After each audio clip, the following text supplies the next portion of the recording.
Hello everyone, কেমন আছেন সবাই? আমাদের বয়স তো দিন দিন বেড়েই যাচ্ছে, তাই না? সেই সাথে ত্বকটাও কেমন যেন বুড়িয়ে যাচ্ছে। এখন বয়স তো আমরা আটকে রাখতে পারবো না, তবে ত্বকের বুড়িয়ে যাওয়াটা অনেকটাই আমরা কন্ট্রোল করতে পারি। কিভাবে সেটা পারবো সেটা নিয়ে কথা বলতে আমি চলে এসেছি আজকে পুষ্পিতা।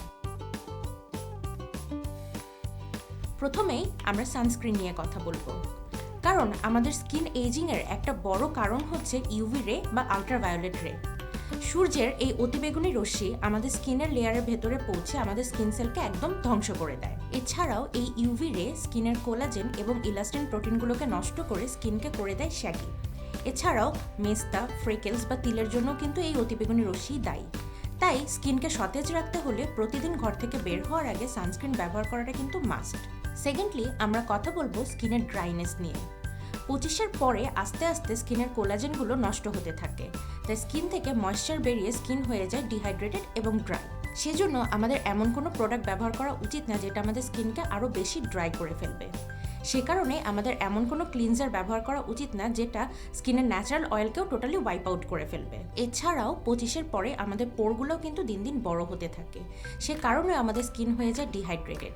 এ কারণে পোরগুলোকে শ্রিঙ্ক করে রাখার জন্য আমাদেরকে একটা ভালো হাইড্রেটেড ময়শ্চারাইজার ইউজ করতে হবে। তৃতীয়ত, আমাদেরকে একটা হেলদি লাইফস্টাইল মেনটেন করতে হবে, কারণ ভেতর থেকে স্বাস্থ্য ভালো না হলে বাইরে আমরা যাই ইউজ করি না কেন সেটা কিন্তু আমাদের স্কিনে রিফ্লেক্ট করবে না। এই জন্য আমাদের উচিত বেশি অ্যান্টিঅক্সিডেন্ট আছে এরকম ফ্রুটস এবং শাকসবজি খাওয়া এবং পর্যাপ্ত পরিমাণে পানি পান করা। এছাড়াও আমাদেরকে প্রতিদিন সময় মতন কমপক্ষে 8 ঘন্টা ঘুমাতে হবে। আমাদের স্কিনের রিজুভিনেশন টাইম হচ্ছে রাত 11টা থেকে 2টা পর্যন্ত। এই সময়টাতে আমাদের স্কিন নিজে নিজে রিপেয়ার হতে থাকে, তাই এই সময় আমাদের স্কিনকে রেস্ট দেওয়াটা কিন্তু খুবই দরকার। নেক্সট আমরা কথা বলবো ফ্রি রেডিকেল নিয়ে। সূর্যের অতিবেগুনি রশ্মি, রাস্তার ধুলাবালি, এই সব কিছুতেই কিন্তু থাকে ফ্রি রেডিকেল। আর এই ফ্রি রেডিকেলগুলো আমাদের স্কিনের ইলেকট্রনগুলো বের করে নিয়ে স্কিনকে করে দেয় এজড। তাই এই ফ্রি রেডিকেলকে মোকাবেলা করার জন্য আমাদেরকে এমন স্কিন কেয়ার প্রোডাক্ট ইউজ করতে হবে যাতে আছে অ্যান্টিঅক্সিডেন্ট।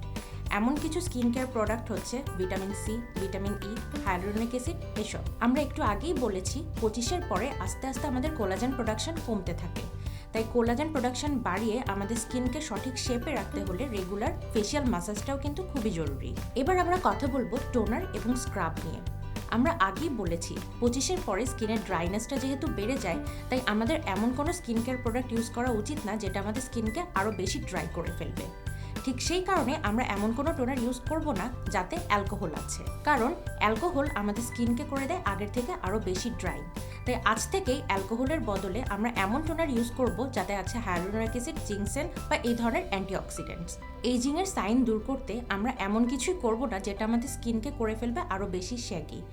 এই জন্য বেশি বেশি করে ফিজিক্যাল স্ক্রাবও কিন্তু আমাদের ইউজ করা উচিত না, কারণ অতিরিক্ত ফিজিক্যাল স্ক্রাব ম্যাসাজের কারণে আমাদের স্কিন কিন্তু আগের থেকে অনেক বেশি ঝুলে পড়ে। তাই ত্বকের বয়সের ছাপ আটকাতে ফিজিক্যাল স্ক্রাবের পরিবর্তে আমাদের উচিত ইউজ করা কেমিক্যাল স্ক্রাব, যেমন ভিটামিন সি, এইচএ বা বিএইচএ। ফাইনালি আমরা কথা বলবো ফেস মাস্ক নিয়ে।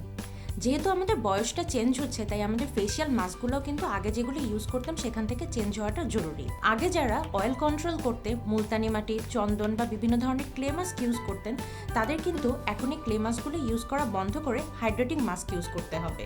তাই ক্লে মাস্কের পরিবর্তে আজ থেকে ব্যবহার করা শুরু করুন বিভিন্ন ধরনের হাইড্রেটিং শীট মাস্ক।